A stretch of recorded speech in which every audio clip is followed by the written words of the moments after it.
अगर आपसे पूछा जाए कि सेब कौन से कलर का होता है तो बहुत सारे लोग बताएंगे रेड यानी कि लाल, और कुछ लोग कहेंगे हरा। लेकिन क्या आपको पता है इसके अलावा एक और कलर का एप्पल होता है? तो दोस्तों, रेड और ग्रीन के अलावा ब्लैक कलर का भी एप्पल होता है जिसे ब्लैक डायमंड एप्पल कहा जाता है। ये ब्लैक एप्पल ज्यादातर तिब्बत में पाया जाता है।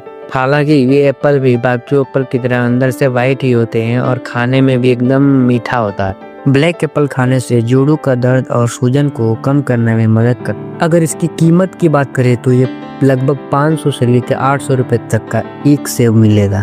क्या आप इस ब्लैक एप्पल के बारे में पहले से जानते थे? अगर हाँ तो कमेंट करके जरूर बताएं। इसी तरह के फैक्ट देखने के लिए हमारे चैनल को सब्सक्राइब करें एंड वीडियो को लाइक करें।